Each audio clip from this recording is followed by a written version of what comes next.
Yep. All right, if you please join us in prayer and pledge.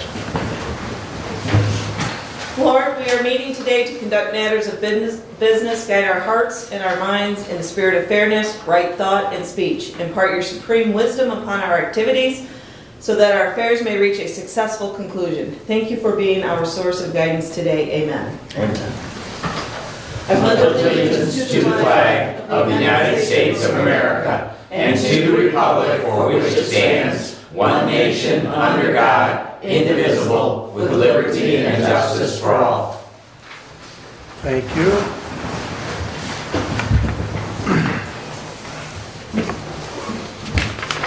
All right, first call out to the public. I'll read our rules of public comment. A member of the public may address the board after receiving recognition from the chairperson and giving his or her name. Public comment shall be limited to a period set aside at each meeting for such purpose, and each speaker shall have the floor for no longer than 5 minutes unless the board grants an extension. Board of Commissioners Rules and Procedures and Bylaws 5.13-3, and we ask you to be respectful. Anyone wish to address the board at this point in time? We do have a second comment. Stephanie, would you like to at this time? If that's okay. Yeah. Anybody else needs to go? I don't see any other hands waving, so I have my first quarter of 21, or excuse me, 22 reports.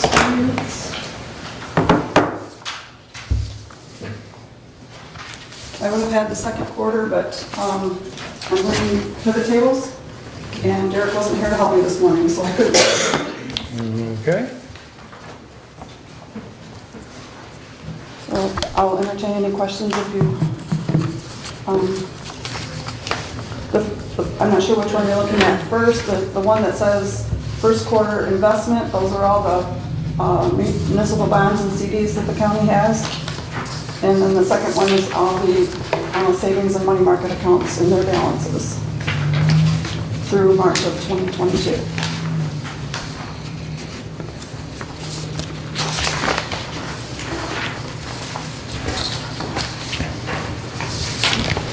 Is there any questions for Stephanie? Well, Please. it's tough to ask a question when I've been handed it like 30 seconds just now, you know, so. Exactly. So don't expect a lot of questions I intended to have it ready Friday and it It's didn't fine, work out. Stephanie, I'm just pointing out that I am not probably going to have any good questions for you at this time. Well, I Although guess- I'll do my best. Stephanie will be available for questions anytime later today, so, or all week, right? Yeah, I'm here every day. All right, thank you. Any other one want to address the board at this time? There is a second public comment towards the end of the meeting. All right, I'd entertain a motion to approve the consent agenda. So moved, Mr. Chair. Second. Any comments or changes? I'm sorry, changes to the consent agenda? Yeah, none? Okay. All in favor signify by saying aye. Aye. Opposed, same sign. All right, moving along, correspondence is listed. Comments on the correspondence? Doug? I noticed the reports from the third quarter reports from the ambulance associations. There's 3 of them.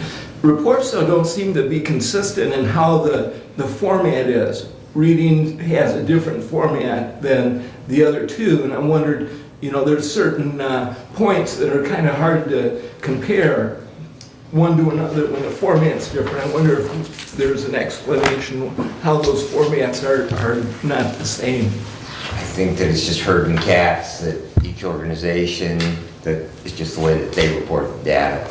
Okay. And we don't have a standardized form for that.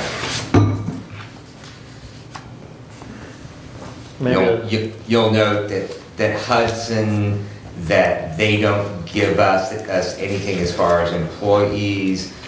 Some of the agencies, Jason Hallenbeck from Addison actually gives probably the most detailed by category. And Hudson gives us no information other than that they are to their goals, and I believe they report once a year what their actual totals are, but they don't do it quarterly. And again, it's just trying to get 5 different agencies to give us as much information as possible. So is standardizing that form something that can be done? We're doing contracts right now. Yeah, I mean, that's something we can incorporate in, it shouldn't be a problem. Okay, thank you. And we are gonna change some of the metrics in that, so. Look forward to that, especially the standardization would be great. So, anything else on correspondence? All right. Entertain a motion to approve the regular agenda. Commissioner Schmidt and I would like to request a closed session after the chairperson's report for a negotiation update to the board. Okay. We also need to add Resolution 22-122, the MCF tax spread, underneath my report.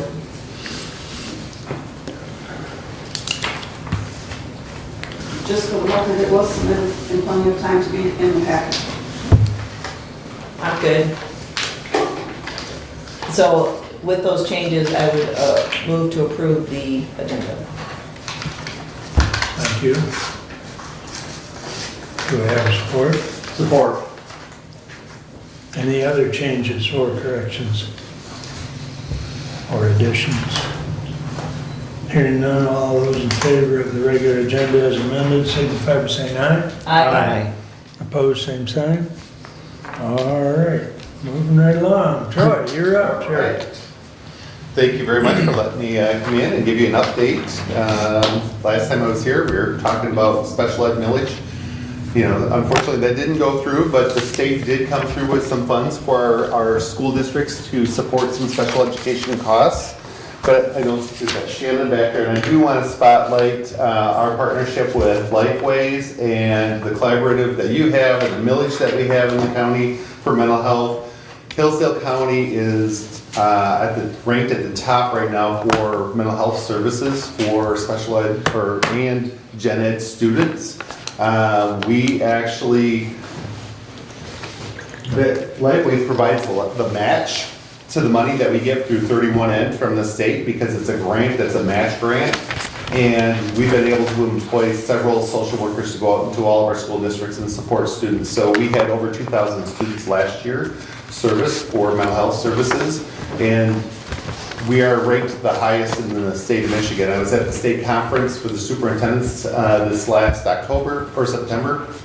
And again, they stated that they used us as the bar and the example of what we were doing, and they were trying to get more ISDs to utilize those funds and support the local school districts. The tough thing is, if we didn't have that money to match, we wouldn't be able to do what we were doing today with our mental health supports. And I think that's where a lot of local schools and other ISDs are struggling across the state of Michigan. There's a lot of money left on the table when it comes to mental health because they can't come up with that match.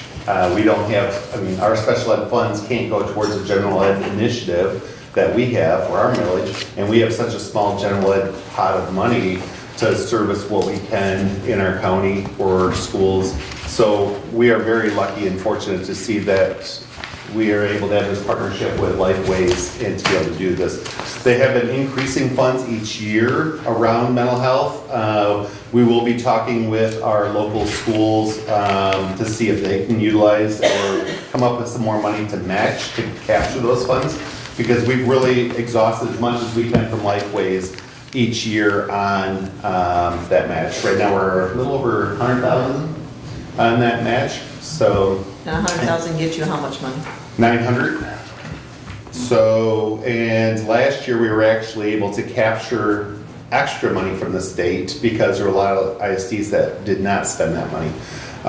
They are talking that due to the fact that a lot of ISDs are not using the money, they might reallocate some of those funds across the state of Michigan towards school safety.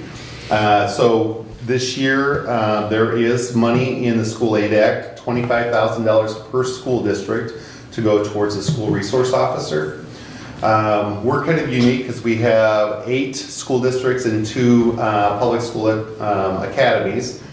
Most counties have a smaller number of school districts. So we've been talking as a superintendent's group about, do we collaborate and put that money together as a group, and do we work with our commissioners to see, and our sheriff's department, our local school, or our local law enforcement to see if we can collaboratively work through providing some of that school safety support.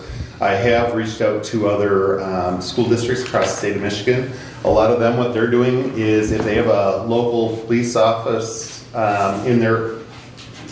where their school district is, they're buying time from their law enforcement to say, can you be there in the morning when there's when the transportation's coming in, kids are dropping off, and there's this movement going on at lunchtime and then at the end of the day.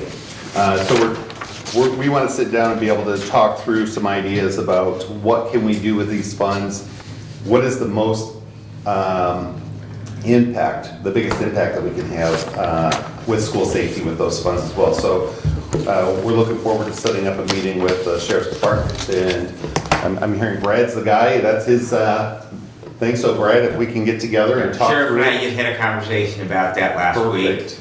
So Yeah. he was going to reach out and facilitate with the ISD, and then he'll let us know dates, and Okay. so, but Yeah. yes, we have that. That money was in the budget this year, there's no guarantee for it to go forward. No guarantees, but what I'm hearing is because the mental health funding, a lot of ISDs haven't been tapping into that money. They're going to start taking that, and they're going to reduce our mental health costs, but they're going to shift that funds over to school safety. Right now, there's no matching requirement for school safety. There's a match for mental health. So we're thinking that this is something that's probably going to last a little bit longer, maybe that school safety component.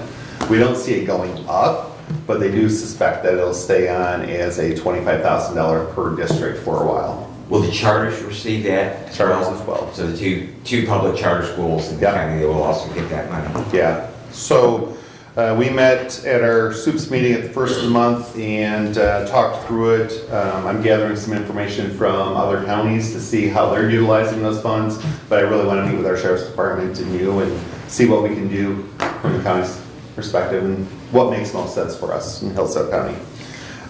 May I ask a question? So Yeah. if they're going to reallocate monies from mental health into school safety, does that mean your $900,000 allocation is going to decrease? Probably get cut down to 600,000, unfortunately. And So- will likely still do the match, and you'll utilize those funds, or that will also be reduced? We haven't had that further conversation yet, but I'm sure our partnership is pretty strong and it's making an impact. What we have is some of our local school districts have contracted social workers. So what we may do is drop those contracts, and then the people that we've hired just disperse them, and they'll just have less time. School districts, though, can use their at-risk funds to offset that cost. So if the local school district's willing to pay out of their at-risk funds, which did get increased by the state of Michigan this last year, and they anticipate that to stay up there pretty high, that could just offset that cost and provide those services. So a lot of times, as you guys know, the state plays with this and says, okay, well, we're gonna give you more money here, but they take away money here. It all washes around, so it's that shell game we're working with, and but we have a really good relationship with Lifeways, and truly, I mean, without them, we would not even be where we are today with school mental health. Are the local districts gonna have to do anything to get that 25,000?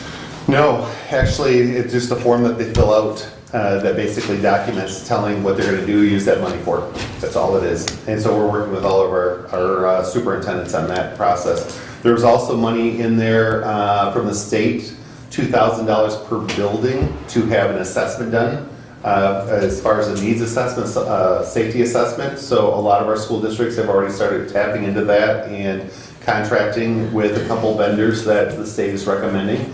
I know the ISD has somebody coming out, Jonesville just had somebody come out, Reading, Camden. So there's a company that's going through doing an assessment process and giving them all here's the areas that you need to look at for safety in your district.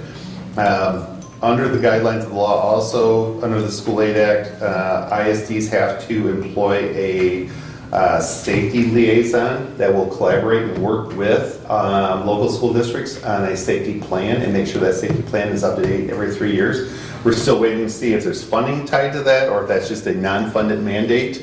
And then is that a full-time person? Is that just somebody on staff that has to go through and get trained to do this process? So we're waiting on information around that. Special ed wise, our local schools have received an increase in special ed funds and reimbursement from the state of Michigan this last year with the School Aid Act. So with millage going down, at least they were able to get something to be able to offset some of their genetic costs that they're spending right now. We've also seen an increase around CTE grants at the state level. I've been talking with David Ladd. He's our legislative liaison that goes out and works with legislators.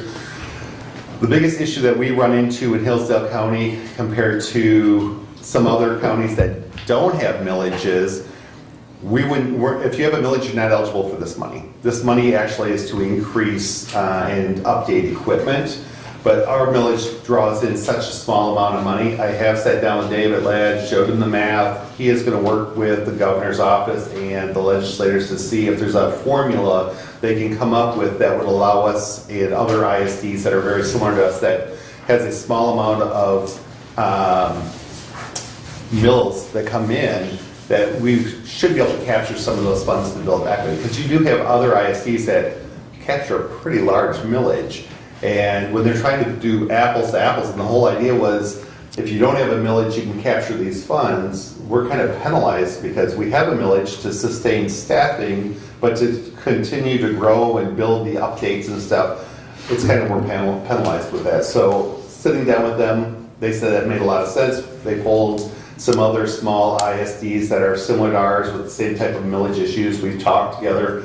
And he's taking that and hoping we'll see that in next year's budget, that there'll be some access for us to be able to do that. Career Center wise though, our numbers are up down there at the Career Center. We're up about 70 students going to the Career Center this year. Our biggest struggle though is our mechatronics, which is our engineering and robotics class. That's been declining over the last 7-8 years in our county, and that's probably one of our highest needs in the county when it comes to our local manufacturing needs. So we're trying to figure out how to recruit and encourage kids to consider a mechatronics background. They can literally go through the Career Center and go right into working into one of our manufacturers here in town. And we've got 6 kids that enrolled this year in that program. Mechatronics. Mechatronics. So the state has gone with robotics and engineering and blended those together, and they're calling it mechatronics. We were always just engineering, but once the robotics came into place, now we've shifted that. We're able to capture more funds from the state when we get kids enrolled in that. But we've seen a decline in the last 6 to 8 years of kids going into that program. And we actually had to go to appoint by a teacher this year because we couldn't run 2 programs anymore. It just financially didn't make sense to pay a full-time teacher to sit there for a half a day with nobody there. So we cut that temporarily. We do hope to bring that back to a full-time position. The person that we had in there, she did end up retiring due to being cut to 0.5. So we just hired a young man, a local person, to come in and run that program, and we're hoping that we can maybe relight the fire and get some of our kids into those programs. The big ones right now for us is the welding, the nursing program, the cybersecurity is huge, that technology component. And we did put in, 2 years ago now, an education class that allows a student to go in and they could get their daycare license when they walk out. So they could literally open up a daycare. We know daycares are a struggle in our community, and we were trying to figure out what was the best way to be able to enhance that. So nursing is booming. We actually added a second teacher to that program for our community as well. So things are going well, and we're excited for this year, and we're excited to continue our work with Lifeways with mental health. So, thank you. Any other questions? Any questions? Okay, thanks, Troy.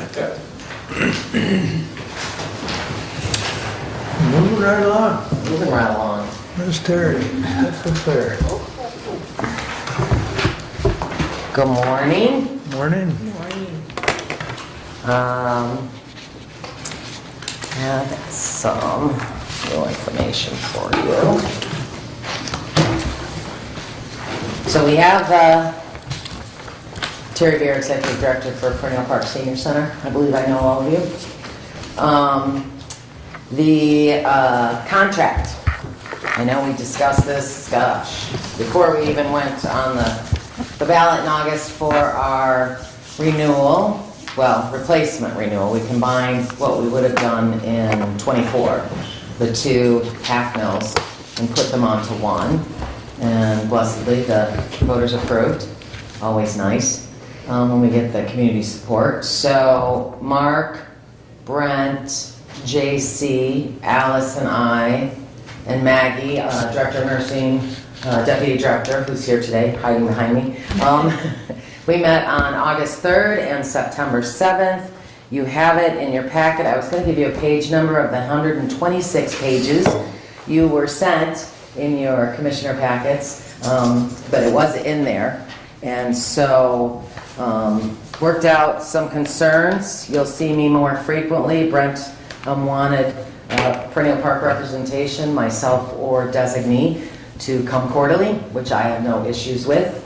One of the things that Brent asked during the discussion was a question on our auto owner's insurance, having it $1 million, and come to find out, even though we had it in the agreement at $500,000, we did have $1 million already coverage for that. It is for 14 years. It's not really changed too much. I have to give you a report. I'll be back in January to give you the report and cross my fingers. We're on time, on schedule this year. We had our preliminary audit last week, so should be able to present our audit to you in January, at the meeting in January. So I guess I'm just asking questions on the contract. I don't know. Questions, comments, concerns? Do you have any comments on your budget and stuff that was also included in the packet? And Terry, and Commissioners, the contract is starts on page 35 of the packet, and the budget that was approved at the senior services. Which I have to talk about. I would like to blame Ian, but I'm not going to. That was on page 68 of the packet. Thank you.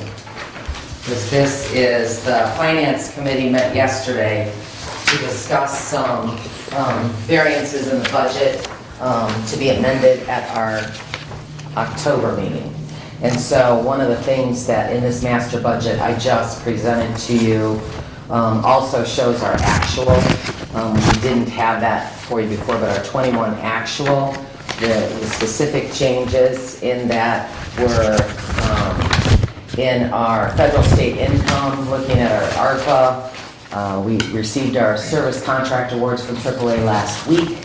Our pay differential, the state has agreed to continue that $2.35 for Medicaid waiver and grant clients for our direct care workers. And then this NSIP, or formerly called USDA, we have not gotten that number yet, and that is on a per meal reimbursement for the number of meals we serve in congregate and Meals on Wheels. And then modifications in our third-party contracts, which are veterans and PACE clients for that. So really took a fine-tooth comb. Unfortunately, I was not in attendance at our September meeting, and so that's why the Finance Committee convened yesterday to go over it, to really look at are we confident in the budget we presented. So there is a marked difference in the one that you were sent in your packets to the one that I presented to you today. But I think it gives you more information. With fiscal year 23, what was in our budget for fiscal year '22 and then our '21 actual. And I know I've mentioned this before, 20 and '21 had some hiccups because of the pandemic. '22 were closer to back to normal. We had some staffing challenges, but at the beginning of '22, or was it '21, we reduced or eliminated our waiting list? 22. So that also went into our figures as well. So cross our fingers. So everything's operating to include respite? Oh, yes, the yes. Yep, respite, we have capacity for the overnight respite. We kind of rolled that out, haven't had a lot of takers, had some clients, but in our adult daycare, absolutely. Our adult daycare on-site respite runs Monday through Friday, pretty much 9 a.m. to 4. Some of our clients come a little earlier than 8. Yeah, or 9. 8:30 to 4:30. 8:30 to 4:30. Was able to increase some of our grant clients in that program because of the way we open late. So Region 2 approved us to, we have some private pay people that we said, oh, the family could have used a couple extra days. And then our in-home respite. And so that's where somebody goes and gives the caregiver a break in the home for that. We also are talking about effective, because we finished our direct service, our service data report, and finally, because we had the 21, are turning around and doing our 22, looking at probably increasing our private pay rates January of this year. We've compared with some of the other private or for-profit providers in the area, and that's usually Meals on Wheels and homemaking, personal care, respite care, that we've offered those private pay, and it doesn't make, in my opinion, doesn't make sense to be supplanting that with millage dollars. So having those rates, because most of the providers, when Maggie did kind of a quick survey of some of what are the other fees, we were $4 to $6 under in our rates compared to the other ones. So. Questions? Doug? I have a question. Program income. If Yes. you have events like we'll be attending your ballroom dancing, I was happy to see that. Okay. So the fees go into program, is that correct? Well, those fees would be, that ballroom dancing is a little bit different because she uses our facilities, so we get $2. I think it's $2.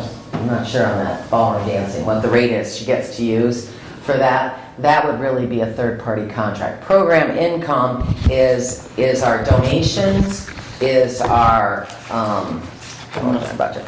Donations. No, you've got a separate line for donations.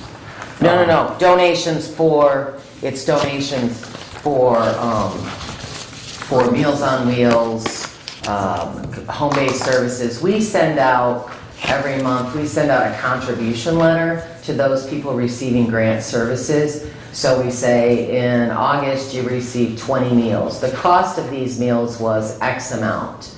The suggested donation is X amount. Whether you choose to contribute or not will not cancel your services. So that's in donations on the program income, as well as memberships to the fitness center, and then program fees. But the ballroom would be a little bit different. Right, it's the third party, I understand. Yeah. So, in-home services that people pay for, where would that go? That would go under program income. Okay, Yep. thank you.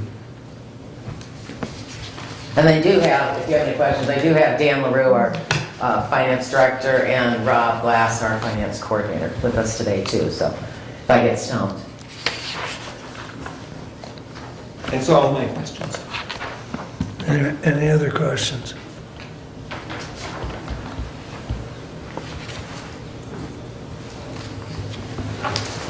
All right.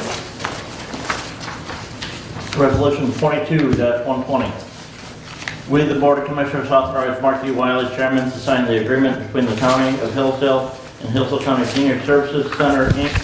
for the terms agreed upon for Respectfully submitted, Brent Leininger, Chair, Human Services Network. Now, Terry said it's a 14-year contract. If you look at the one in the packet, it is 15 years. No, right. It starts January 1st, 2023. It ends December 31st, 2037. This would be the longest contract the county has ever entered into with the Hillsdale County Senior Services Center. Just so you can continue to discuss, I'll support. You support. Oh, yeah. Thank you. Thank you, sir. This is the contract that the Senior Center's Board has asked us to present to the commissioners for approval. Commissioner Weiland and I have had some conversations. Terry knows kind of how some of us feel on this. I will tell you, historically in the past, the longest term that I could find that the county had entered into was a 3-year contract with the Senior Center. And Terry, I didn't get a chance to talk to you about this, but Commissioner Benzing and I actually found something on Friday when we were looking at the ambulance service contracts that we may need to come back and look at the Senior Center contract as well regarding one of the items as far as the clawback language that's in the Senior Center contract. And it's different in the ambulance contract, and just looking at trying to make sure all those are comparable across the board. You were looking at what in the ambulance? DDAs and the TIFAs. No, it wasn't, So it was the asset purchase Oh, okay, I'm sorry. requirement. I'm sorry, yeah. The asset Yeah. clawback language. Right, okay, that's so when you said in that- clawback, I was thinking of the Yeah. conversation we've had You know, about the where DDAs. the current, What- and there's some differences in those contracts, and we just want to maybe make sure that those are similar for both the ambulance and the senior center, so that we're not treating one agency better or worse than the other one. Because right now, the senior center, this contract just says any asset purchased over $1,000, at the termination of the contract comes back to the county. Can I make 2 comments? Okay, yes, the contract is long, and Brett and I disagree on this, but the bond issues that we have with the county are for 20 years. So while those are not necessarily a contract, it is an obligation that county commissioners who are not currently seated today made. So yes, it is longer, but I kind of argued, well, a bond issue obligates the county as well, and those bond issues were for 20 years. The other piece is, I think it's important to note that in our contract, that if there are any changes or amendments, that we have a piece in the contract that says, and I was trying to remember what page that's on, that we can reconvene and amend the contract, which that gives the county commissioners the authority to go, hey, we didn't think about this, let's reconvene and amend our current contract. So there is that piece in there, and I believe, correct me if I'm wrong, the attorney for the county commissioners reviewed it. We had our attorney review it as far as, is there anything we're forgetting or not including? So those were just 2 points that I wanted to make. And the initial conversation for the 14-year term was to be consistent with what the voters were approving. And so we had concerns shared by constituents, both from the center and the county commissioners, is what is the guarantee that moving forward, senior service millage dollars will be going to Hillsdale County Senior Services Center. The county made the motion to take our name out of the ballot language, and therein lied the assurance, so to speak, to those constituents that yes, moving forward, we function as the Department on Aging. And so there was discussion, I believe, at our May County Commissioner meeting, that amending our contract to reflect that term on the senior service millage vote shouldn't be too difficult. I do have a concern under section 1, which is on the second page. When it says that this is a 15-year contract, that's the first sentence. The next sentence says, this agreement shall renew unless either party gives written notice at least 60 days prior to the expiration of the current term. Because this is a 15-year contract, I think that should be stricken because you're renewing for another 15 years automatically. And you know none of us are gonna be here in 15 years. Well, Terry maybe. Bear is not gonna be, well, I might be a county commissioner by then. well, we may be on this earth, but we're probably not gonna be in these positions. So my concern here is that this contract, if it's a 15-year contract, gets lost. And then they say, well, where's the contract? What are we doing? How do we do this? And as you're talking today is when this has come to me, because we talked earlier. And I think my biggest concern making this a 15-year contract, it's about current commissioners reviewing this and renewing this and both sides understanding where we're going and where we've come from. And if we don't look at this for 15 years, there's a lot of lost information.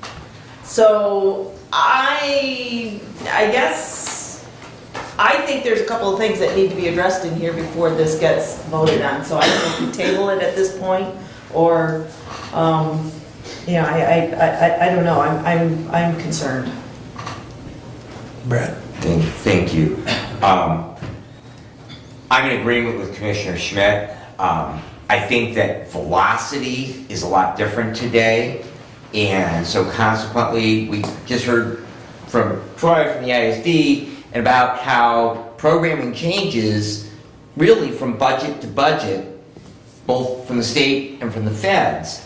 And I think that obligating the county into a contract that's 15 years long makes it very, very difficult to see out of what's going to happen 15 months from now, let alone 15 years from now.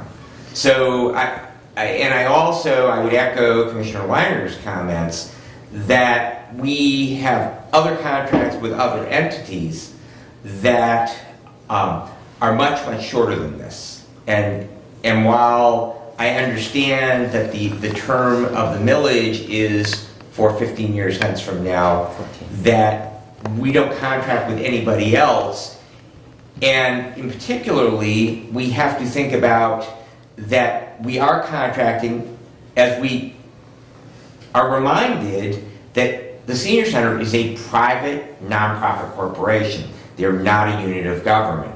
And so we are making a contract with a private business. I've heard that same thing said about the hospital. Why are you doing something that benefits a private business?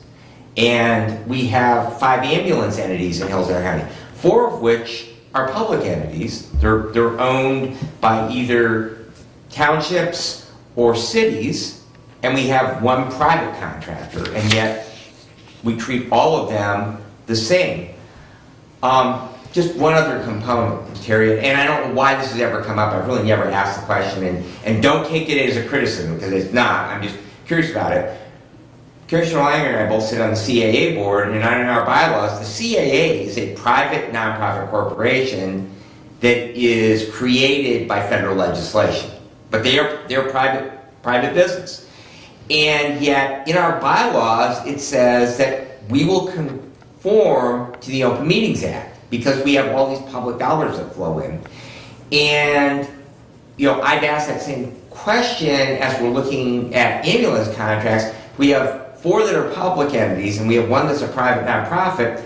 Why don't we ask that private nonprofit to comply, like the other 4 do, with the provisions of the OMA? And the same thing when 2/3 of the dollars are millage dollars, and really the rest of, except for a very tiny percentage, are private dollars, donations and things like that. But the majority of your funds come from the public sector, either from the feds or the state or county millage dollars, that we don't ask anywhere in the contract, and you're very, very open. I appreciate that, but I just, in that idea of transparency, I just am wondering aloud if that discussion has ever come up to add as a component of the contract. That, we say that you'll do all these other things that the feds do, that you won't discriminate, you'll comply with all these other acts. I'm just wondering, has that ever come up in discussion? Well, one reason is because we're a nonprofit, there's a standard set in the nonprofit that we have to be transparent. I would argue we pretty much follow the Open Meetings Act. Our meetings are open to the public, our board meetings are open to the public. I think they're included on our calendar that we have every month. If I could just cut to the chase. So what I'm hearing you say is you prefer it to be a 3-year contract? Amend the motion. Amend the motion. Can you do that? Yeah, good. I would offer that amendment, that the terms be, it would be from January 1, 2023, and that would take us then through December 1 of, It'd be December 31, December 31, 2025. 2025. And I would offer that amendment. And I would support. And I have discussion. So the discussion I would have is that sitting here trying to hammer this out doesn't feel right to me, I gotta say. That I think a better process, because at least 2 items have been brought up that need to be addressed as well, that if we're going to amend, we should make sure that it's more correct. And I don't feel that it's as correct as even this discussion has brought it. And I think that the purpose of the committee and the negotiations is to bring things to us that are more correctly done. And I don't think sitting here right now, hammering out details accomplishes that. So I would vote no straight across on anything today, because I just do not feel comfortable with this part of the process. Although the one, by going 3-year, addresses Kathy's.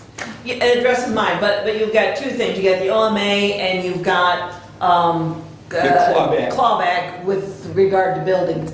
I guess for my own purposes, you've addressed my issue. I like that we're going to revisit this every 3 years, because I don't like that automatic extension for another 15.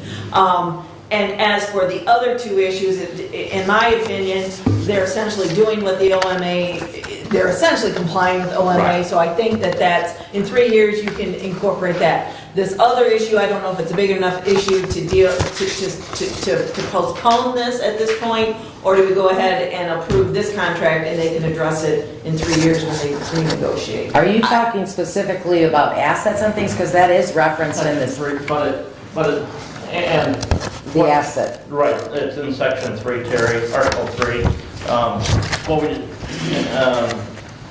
discovered in the ambulance contract, that there's language in there that, Section 4?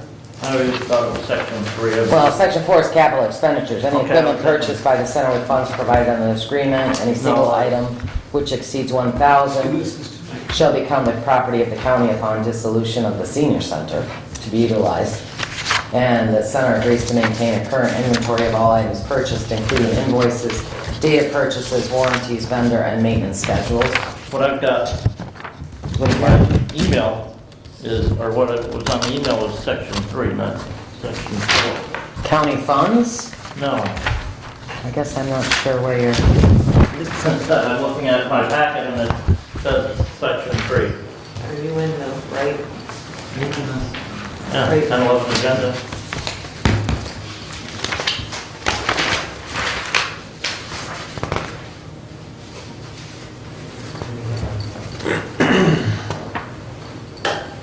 You have the same one. This is one you gave me, which is Yeah. why this is what I have. But you're right, it's that language. And one thing we discovered in the ambulance contract is there's language in there dealing with depreciable assets, that the full asset doesn't necessarily have to come back, but the depreciable value does. Right. And this doesn't take into account any depreciable value of that asset and the age of that asset. I guess you're losing me on the depreciable We're assets. basically, So- because the cut to the chase is that the ambulance contract is much more broad. In other words, that your contract is much more restrictive. Well, good. Well, no, just the opposite. No, just the opposite? It's not in your favor. The contract currently we have with the ambulance is much more in the ambulance agency's favor than your contract. And what we're trying to do, is we wanted to make the language Unfortunately. much more similar between the two. Do any of the ambulance contracts, does the county have a bond issue with any of the ambulance? Yeah. Okay, that might be a piece of it, because we have a bond issue currently with the county. maybe that's why it's, I mean, I know we referenced the bond issue, the capital improvement bonds and such, and I'm just Right. hypothetically, throwing out why it may be more specific because of that, because right now, I mean, really you hold the lien to our, until the bond's paid off to our property. So, I don't know if that makes a difference, you know. I'm not an attorney, so I just know that our attorney There's still reviewed this. time. Yeah, well, the attorney reviewed this, we've come up with our questions. I'm sure you have other things on your plate, and that's why I'm comfortable in talking to mentioning it to the finance committee. I said, I don't think this 14, 15 years is gonna go through, and what's the worst case scenario? So we do a 3-year, we're back here in 3 years, but at any time, we could say, you know what, we wanna meet and discuss and make these amendments. So it does provide for that, whether you're sitting here still or not, whether I'm still in the senior center. I mean, to your point, it's a living document. We can meet it virtually any time to add or adjust something. But, go ahead. I hate to say this, but the document we got doesn't agree with the document you gave me. Section 3 is county funds. County funds is not in the document that was in our packet. So, just based on that, I think we have to table this and come back to it at the next meeting. And my expectation would be to pass this document as a 3-year contract at that point, only because Okay. this whole section is missing. It's section 3, and what we received is capital expenditures, which is And I section may 4. have inadvertently, we've had like 5, Right. and I may have Right. scanned or Right. pulled the wrong one Right. from Marty, so Right. I'll own that. Right. Yeah, and So- I didn't catch that either, but I know I've got another 'Cause I copy double- at home that's different than, Right, because I double checked the Right. auto owners, I Right. pulled that up. Right, because I thought this I is the pulled- contract you gave me when we sat down Right. to talk, and I did not print the one out of pack, because I didn't want to waste the paper. Move to So- table until the next meeting. We Support. have an amendment You have to it, yeah, you have an table amendment, without you guys voting on the did. amendment. That, I wanted to Okay. clarify with you. Yes. So, all right. do you? So his motion to table has precedent, it's a privileged motion, so I would support the motion to table. Okay, very good. All in favor? Aye. Opposed? Terry? So can I ask a question, then we make the changes and make sure that you all have the same copy and change the term, right? Yeah. Correct. Correct. And I don't know about that ambulance thing. and- Right. And Commissioner Wiley and I will get with you briefly on that. Okay. On that Yep. asset, capital asset issue. Yeah. And talk about that, and as I said, I think it will be that will be beneficial language to the center. Yeah, I'm good with that. And just a couple real quick announcements. You're all invited to join us for a health fair. We have this Friday from 10 to 1. And then wanted to let you know that our tentative number, someplace in my stack, obviously I'll be presenting our final year and our new fiscal year. It's a happy new year. October is our beginning of our new fiscal year. In 22, we're showing at this point having served 2,221 unduplicated individuals, which is up from last year, and I think that number will continue to grow. We had a very successful September picnic. We also are continuing with our direct care workforce registered apprenticeship program that is being recognized in state discussion on how do we recruit more direct care workers. We've done some updates if you haven't been to the center. We had 25 boxes delivered with put together a new desk for the lobby and updated some of that furniture as well as some kitchen equipment. And as you mentioned, we're starting more of our life enrichment programs. Karaoke's back. Sometimes it's painful.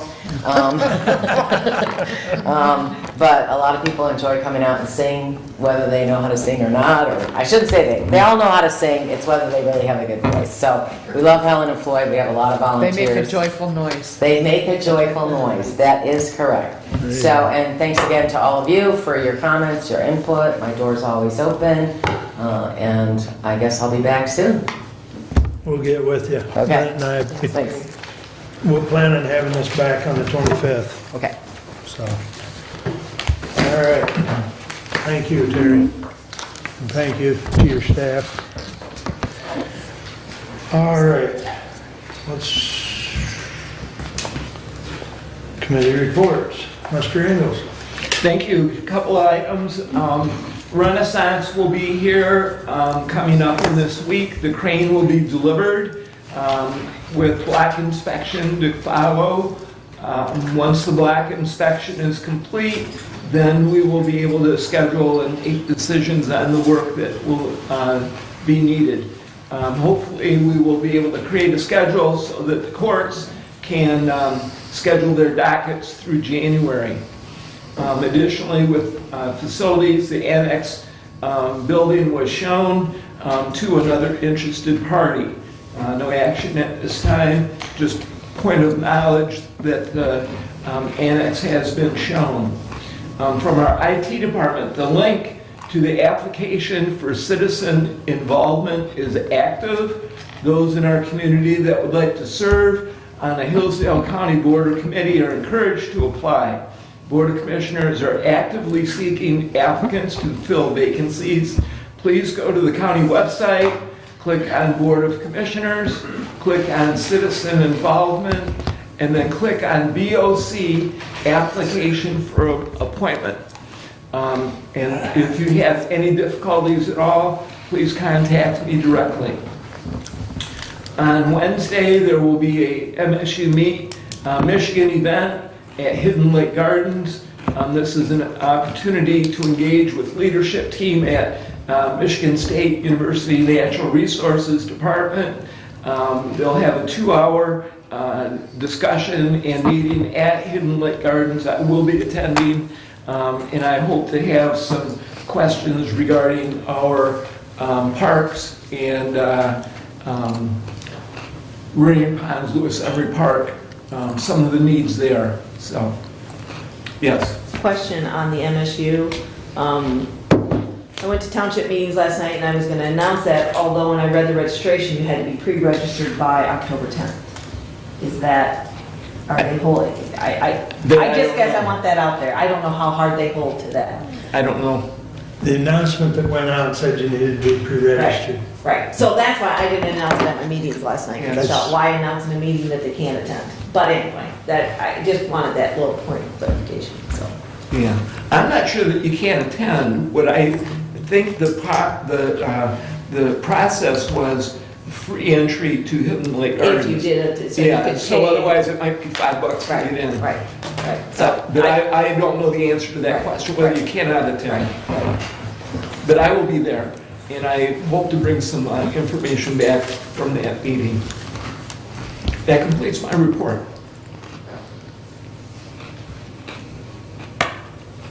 I guess another question would be on the annex. Is that something we're gonna recircle and talk about after we have the space needs study available to us? My anticipation is what we've done, we've got a purchase offer that's an official offer that we have stated that we're not going to do anything with until after the needs study. I would anticipate that would be true on anything that we, any information or interest that we get on that building.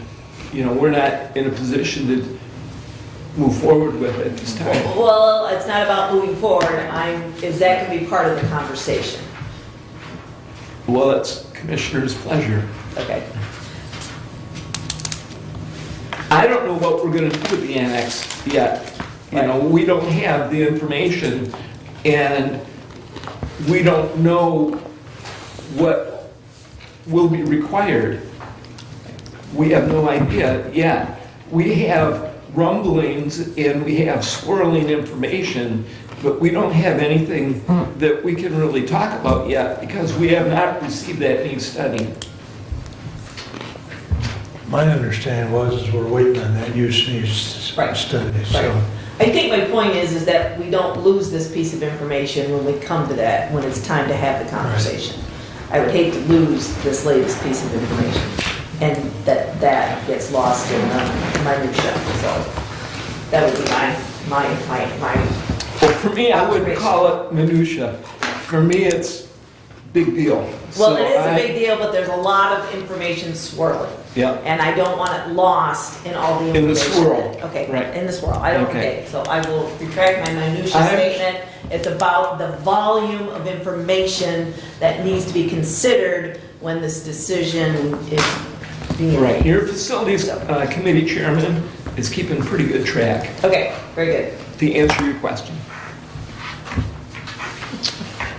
I would say if somebody is interested, Kathy, as far as MSU extension, today's the 11th, yesterday was the 10th.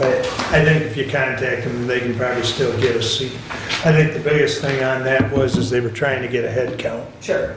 So, and for anybody that's not aware where Hidden Gardens is at, it's over near Tipton, all the, On the way to Tecumseh. right off of M50. Yep. So it's about Half 48 And minutes. it's a long way back for the ribs of the building. Oh, yeah, yeah. But in any event, anything else? Any more questions for Doug? All right. Kathy, you're up next. All right, we will do the resolution 122 first. To the Honorable Board of Commissioners, we respectfully submit the following report and recommendation for the spreading of the taxes for the year 2022. Taxable value ad valorem, $1,669,789,000. $789, yes, thank you.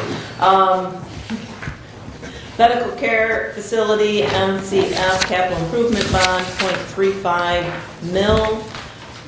Tax revenue for debt service, $584,150. We recommend the several supervisors be authorized to spread on their respective ad valorem tax rolls and special act tax rolls the amount of county tax apportioned to the several townships, villages, and cities of the county as provided by statute. The following items of local taxes filed by the county clerk as provided by statute: state education, school debt service, school building and site sinking fund, and the extra voted tax above 15 mils. Also, any reassessed tax as submitted by the county treasurer. We further recommend the several supervisors be instructed to incorporate in their township, city, or village rolls the drain tax at large, taxes chargeable against their individual township, city, or village. Also spread the special drain tax assessments and lake level tax assessments against their various descriptions as submitted by the county drain commissioner.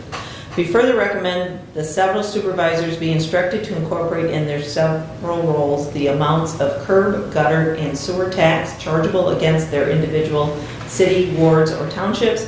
Also special education tax, intermediate school district tax, and special township and city tax assessments. Respectfully submitted, Kathleen Schmidt, Chair of the Budget Committee. Support.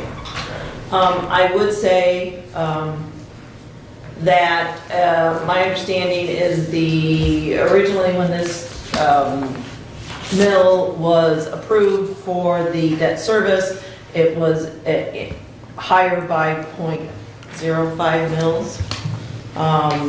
And that this millage is to retire that debt. We passed this same resolution at our meeting in October 22nd of last year. The same millage applied, the 0.35 mils, and based on the taxable value at that point, it raised $534,174. Thank you. I just have a question really, and that is just how much longer do we have? I know that this bond is almost at, is it 2025? 2026. 2026. Looking. That would be on so the last payment, the funds that would be collected in, Should be 2020. $1.25. 2025 tax roll to pay To pay that in 2026. 2026. Mill Okay. principal. So that's the last year, the last up here will be the winter tax bills then in 2025. Correct. Okay, thank you. I just trying to figure out our debt retirement schedule, because this really is, I believe, once the senior bonds are satisfied and medical care facility bonds, and they're both about the same range, that really is the only bonded debt that we have. Correct? Yes, I would agree with that. Thank you. Any other comments?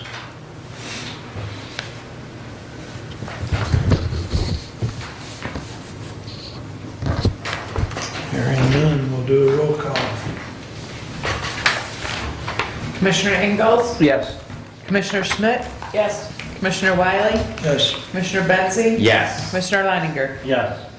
passes 5-0. Thank you. Please continue, Kathy. All right, I'm gonna reference the credit card policy.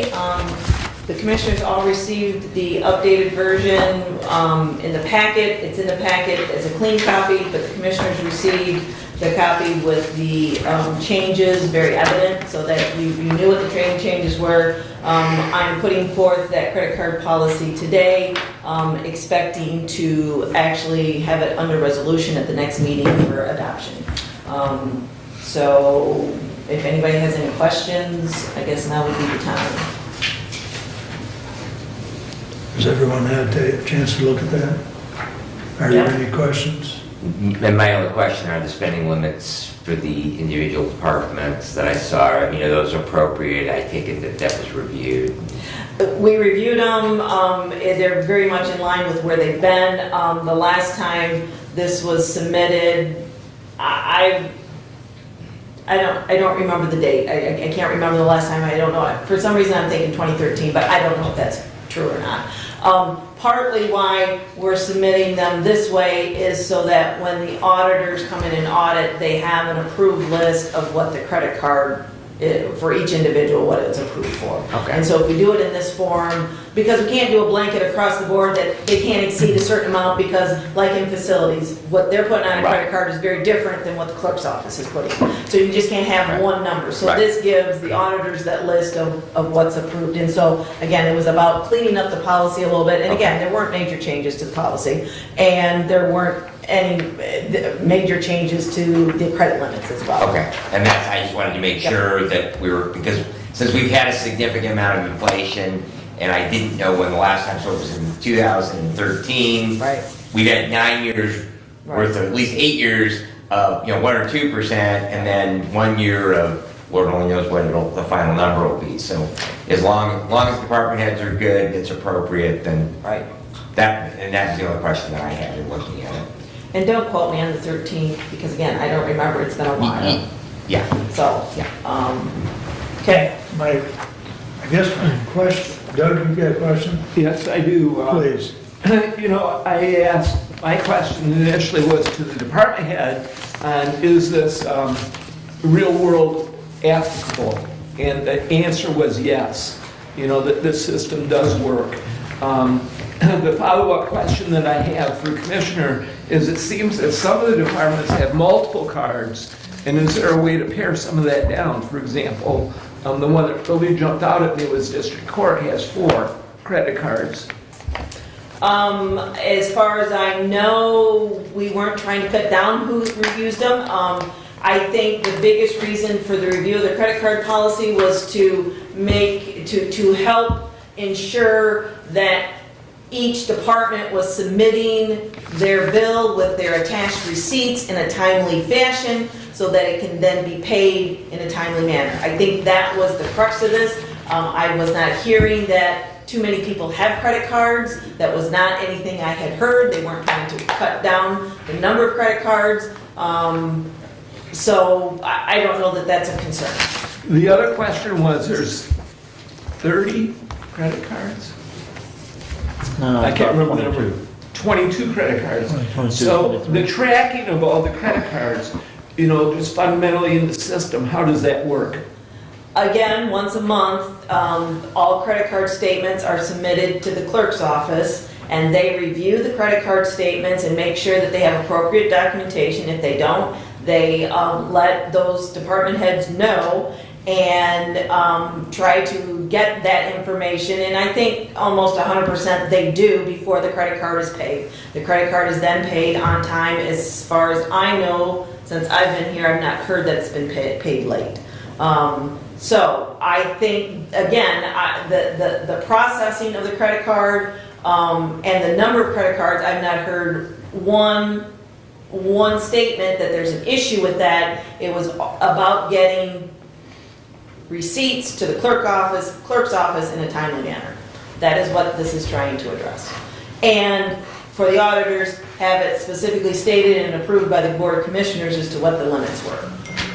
Thank you.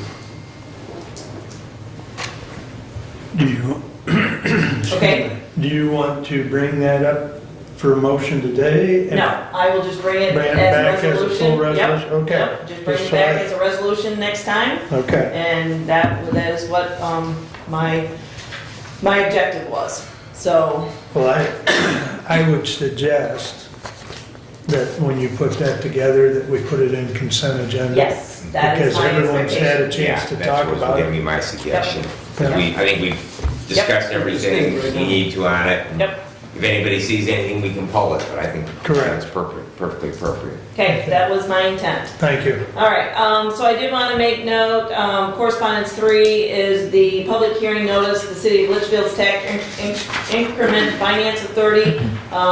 It's a rescheduled meeting date and time, and that is going to be Tuesday, October 18th at 5 p.m. I plan on attending, but I just wanted to bring that to everyone's attention.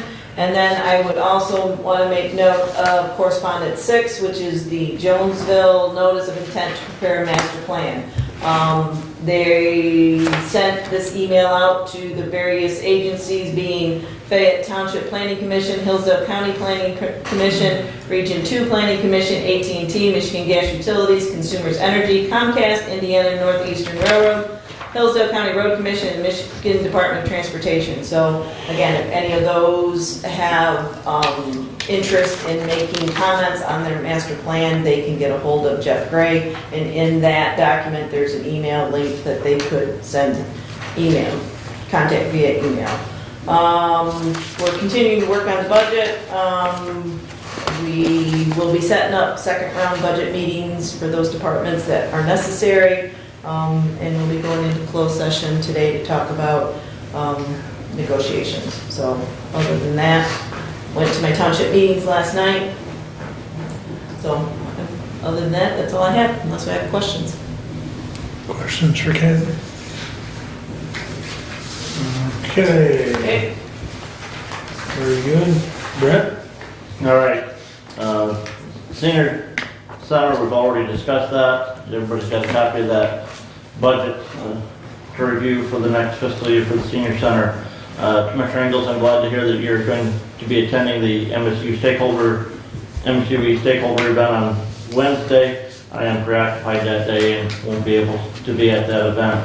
The Hillsdale County Fair did have quite a good showing from the 4-H and extension program, so kudos to the department there. At the Region 2 Area Agents and Aging meeting in September, we did approve our fiscal year budget for the current fiscal year that started October 1. That did see an increase in those budgeted funds. Still, the agency there has negotiations with their labor union that starts now, and their contract is up in January, so we may have some adjustments to that budget going forward. I received notification today from the building inspector regarding a soil erosion issue that had been occurring in Citzer Township that the building inspection office had been working with our legal counsel on. Sounds like that issue has been resolved, and we'll be working to get that issue dismissed out of the court system. Found out last night that the Village of Waldron has a new clerk. I'll be able to talk to her a little bit more at the village meeting tonight. So some good things there. Pittsford Township is looking at contracting with DMCI to put up a tower on township property to better provide broadband internet service to residents in Pittsford Township. They had their meeting last night and they received their audit. Couple of things to note here on the Communication 14, the Wright Waldron Fire Department report that included their audit, and that is that one of the requirements in the ambulance contract as of date that they send us that audit. I will make note that that audit has not been approved or accepted by the township board yet. If you look at the date on that audit, it was the end of September, and the township board meeting was early September, so that'll be presented at the township board meeting on Thursday of this week. Health Department. Commissioner Ingles had raised some questions at the last meeting. I wasn't here to answer those regarding the assessment to each county that the local health department does for maintenance of effort cost and how that is determined and when this body would discuss that. I emailed a copy this morning of the Tri-County agreement that Branch, Hillsdale, and St. Joseph County signed and last updated in 2012 to every one of you, and I included the clerk's office on that as well. And that pretty much spells out that the health department board with their finance team will set that appropriation number on a per capita basis and send it to each county. And if you read there, if the county doesn't meet that appropriation, then the local health department is authorized to reduce services in that county based on that figure. Yes, I did vote no on that motion when it came to the Board of Health meeting. I had asked for a little bit more time to do some more investigation. The issue being is what is calculated and how is it calculated, the maintenance of effort requirement? What funds can be used in determining that? I have read somewhere, and I misplaced it in trying to find it, that other funds received locally in the county can be used in that contribution figure towards that maintenance of effort requirement that is spelled out in the health code. The Hillsdale County office, the health agency, receives monthly rent from MCDC. And can those funds be calculated in that maintenance of effort cost that's used at the state? I also did print off for each of you and gave you each a copy of the information that we had at our health department meeting last month regarding that local appropriation and the cost per capita. You'll notice on the fourth page at the bottom that 15-cent per capita increase to Hillsdale County. Thank you. Based on the 2020 census, it results in a $6,862 increase in funds from Hillsdale County to the local health department, which is a 2.91% increase over last year. And Commissioner Ingles, those numbers will be presented in the budget recommendation later this year from the budget committee. And I do believe we'll also have a resolution that we will pass setting that figure as well. Okay.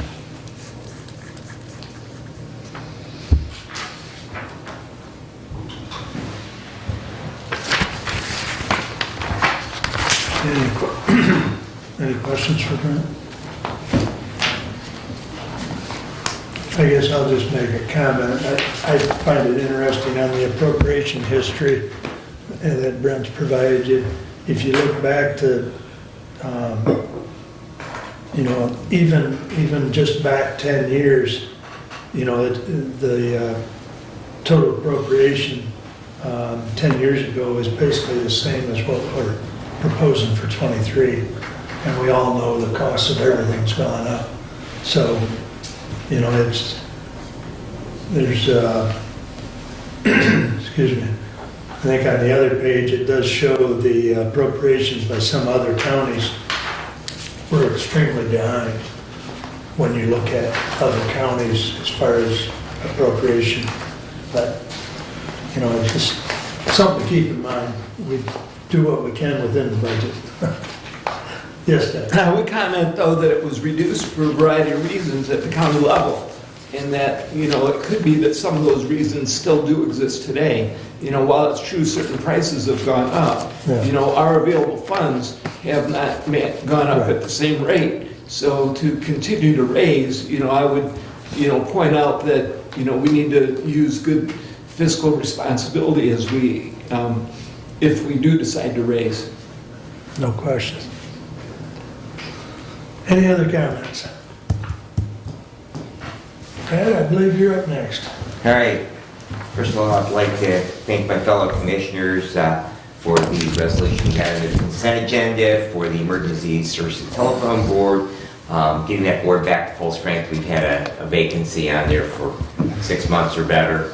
And I know the board there also appreciates that subject actually came up at their last meeting in regards to that they had that continuing vacancy. So thank you very much for getting that done.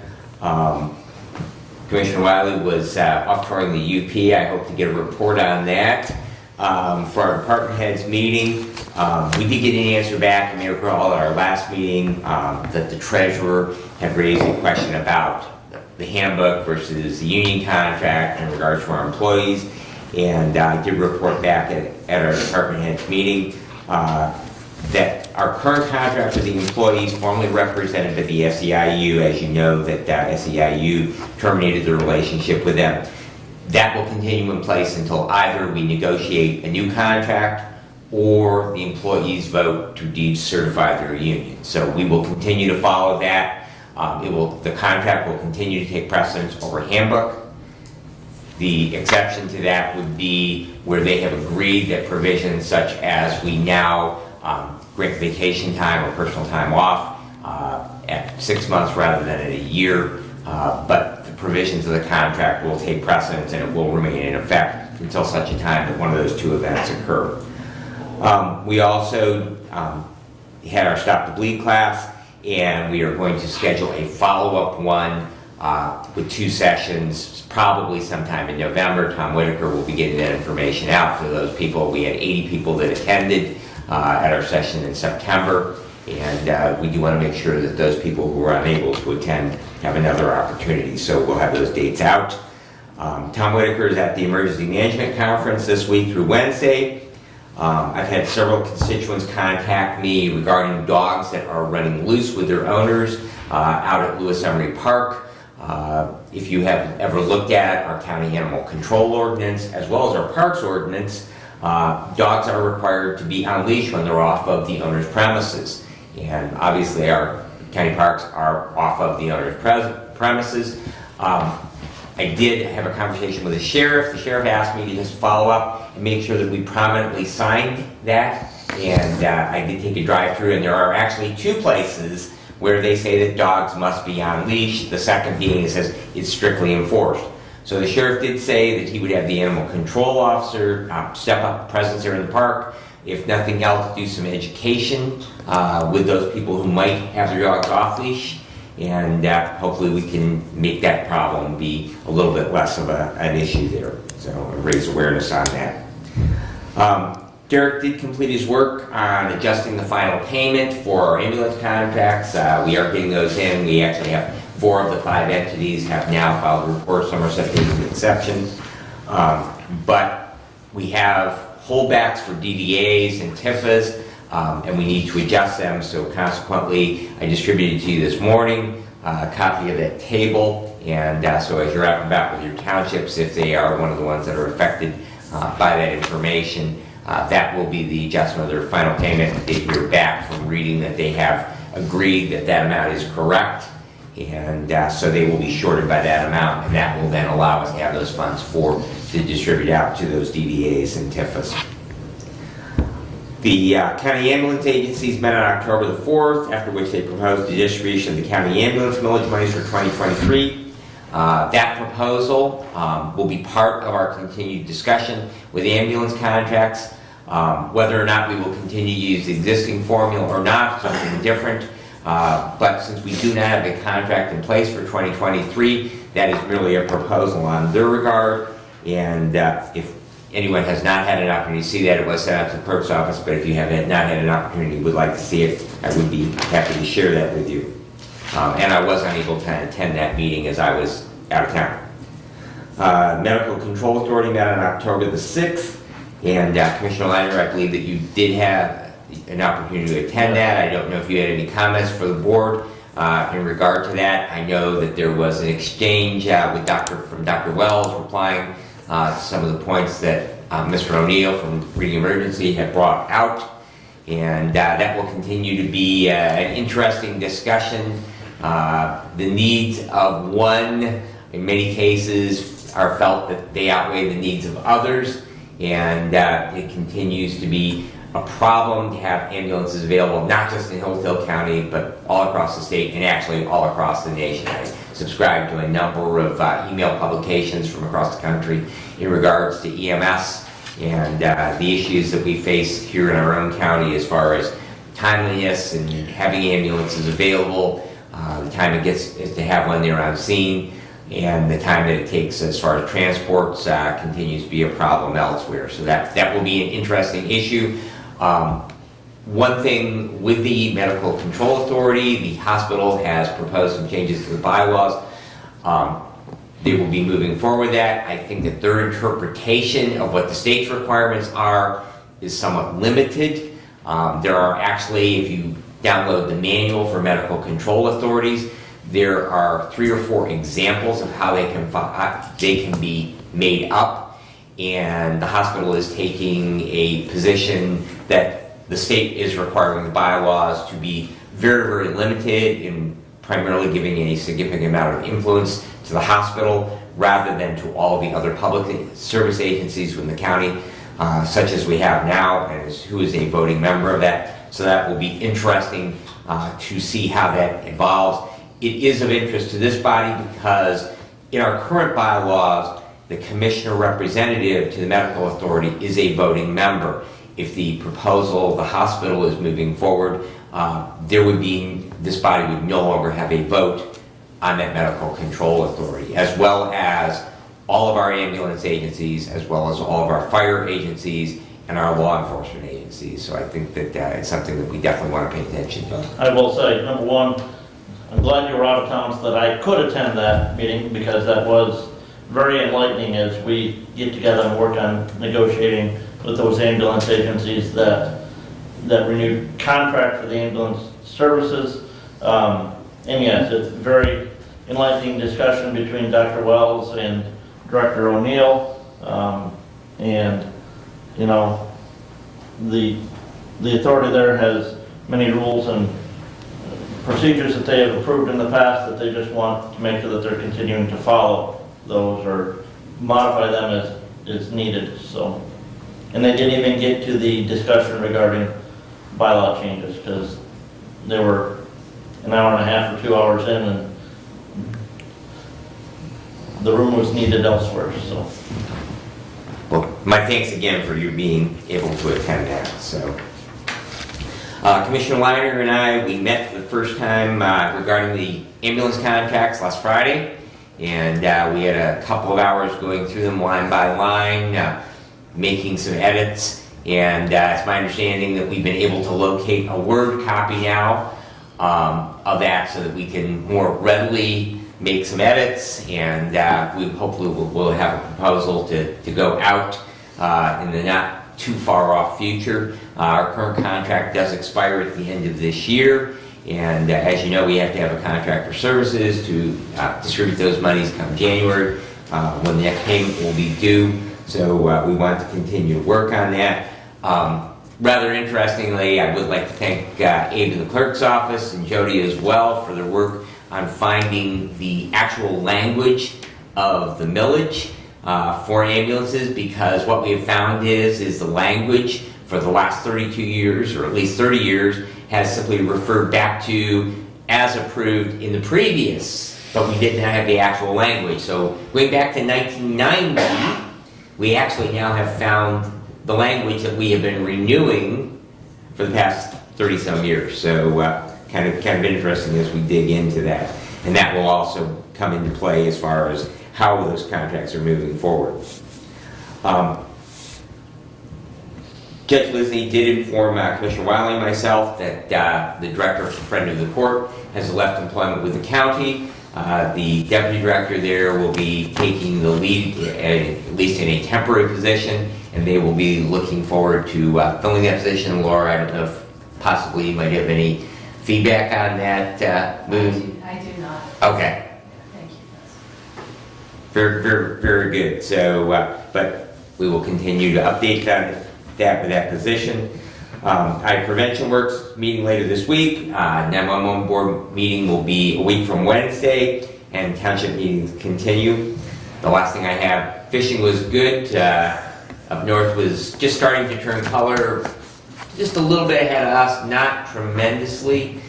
They did get frost a little bit quicker than we did, but annual salmon fishing trip was very productive. And that concludes my report, unless there's questions. Any questions for Brad? Thank you. Well, I guess I better lead off with my UP report. You better. I request a 5-minute recess. We can do that. We can do that. We'll reconvene in 5 minutes at 10:35. You polish up your report. Huh? You polish up your report. There you go. There you go. Must be Doug drank too much coffee. Okay. Okay.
It's We'll reconvene. It is 10:35, and I believe I was about ready to give you a little update on the UP.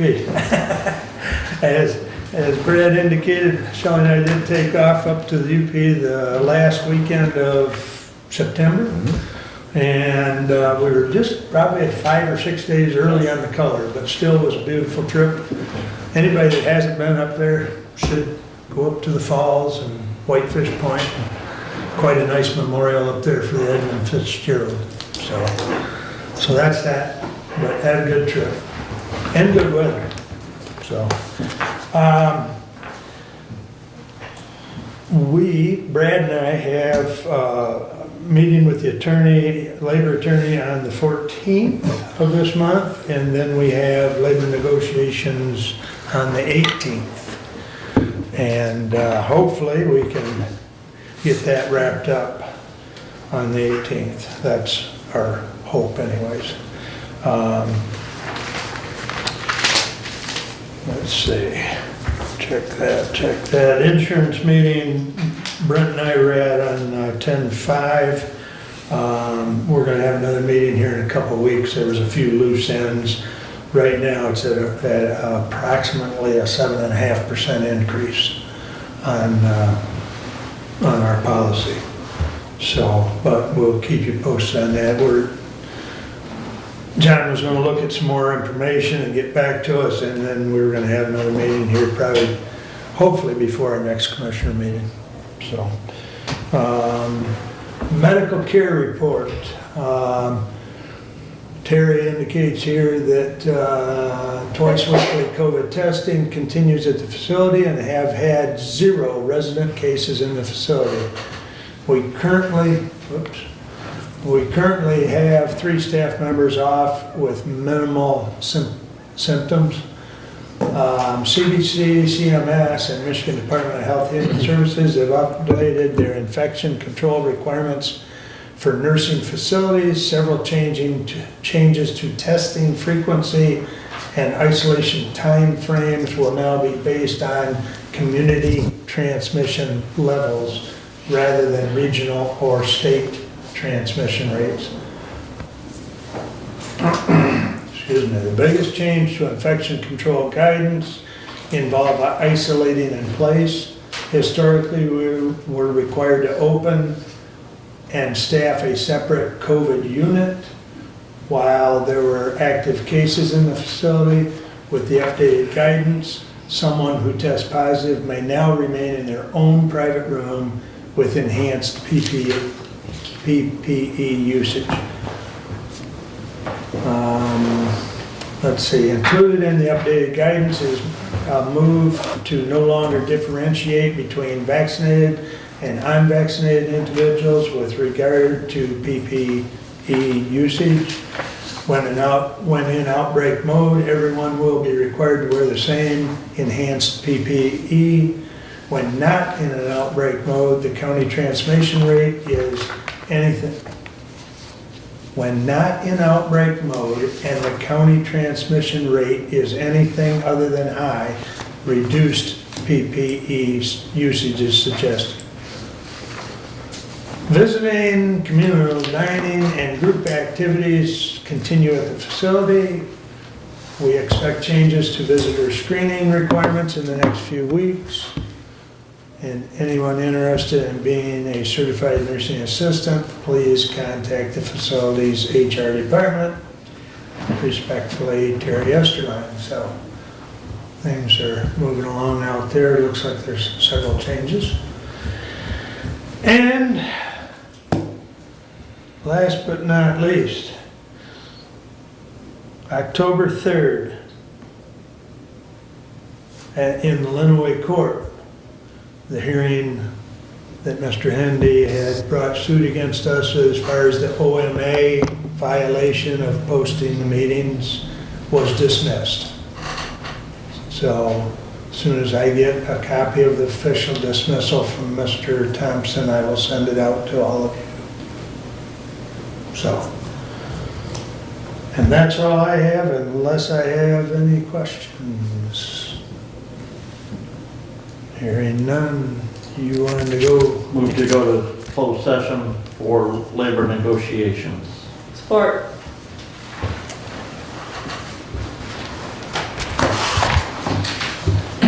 Commissioner Schmidt? Yes.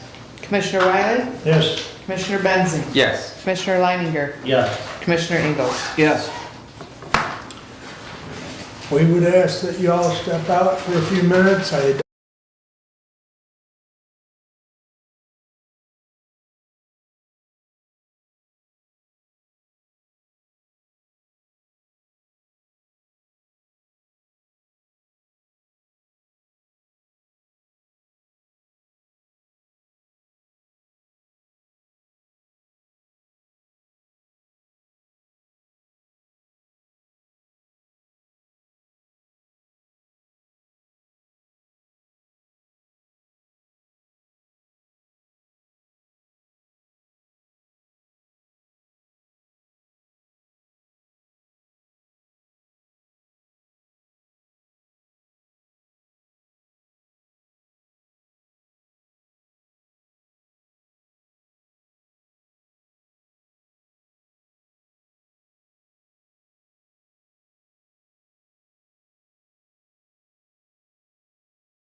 band of citizens back in and somebody check with.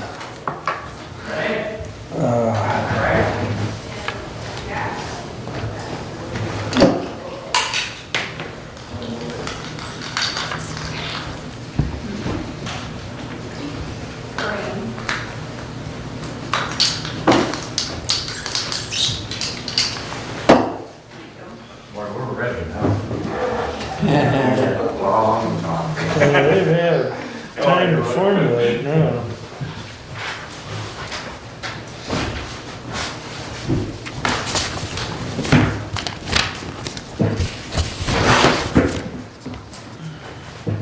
We're good, sir. Oh, you guys back? Okay. All right. I don't know how he does that.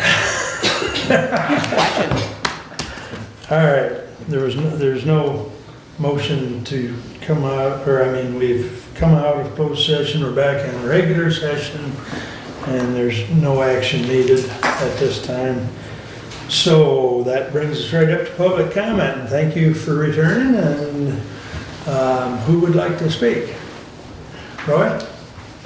Roy Bodenas, Ransom Township. I'd just like to commend you, commissioners, on that 15-year contract that you didn't let go through. Ridiculous.